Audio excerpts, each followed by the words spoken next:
Crimea से Ukraine की फ़ौज तकरीबन मुकम्मल तौर पर वापस जा चुकी है। बेख्चीसराय में ये यूक्रेन का फ़ौजी अड्डा था, लेकिन अब यहाँ रूस का कब्ज़ा है। यहाँ से यूक्रेन की सभी निशानियाँ गायब हो गई हैं, लेकिन अभी भी बाद यूक्रेनी फ़ौजी यहाँ से जाने के लिए राज़ी नहीं। क्राइमिया के नए फ़ौजी कमांडर ने हमें बताया,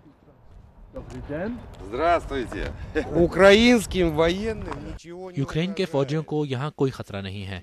इनको बता दिया गया है कि अगर वो चाहें तो इज्जत से वापस जा सकते हैं, क्योंकि अब ये खित्ता यूक्रेन का नहीं है।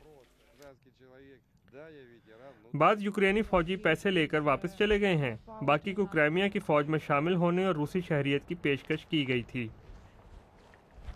इस बैरक के अंदर यूक्रेनी फ़ौजियों को बुलाया गया और पूछा गया कि क्या वो रुकना चाहते हैं या जाना चाहते हैं। जिन फ़ौजियों के हाथों में दस्तावेज़ात हैं वो रुकने पर राज़ी हो गए, और जिन्होंने ये पेशकश कबूल नहीं की उनको वापसी के लिए जुमे तक का वक्त दिया गया है। इधर यूक्रेन नए फ़ौजियों को भर्ती कर रहा है जो कीव में फ़ौजी तरबियत में मसरूफ़ हैं।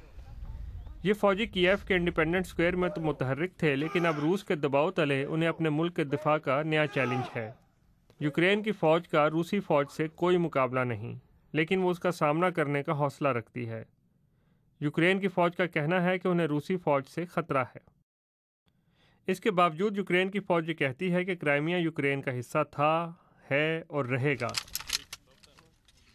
लेकिन गुज़श्ता दिनों जितनी तेज़ी से हालात बदले हैं, उसके बाद ये कहना गलत नहीं होगा कि यूक्रेन का मुस्तकबिल पूरी तरह उसके अपने हाथों में नहीं है।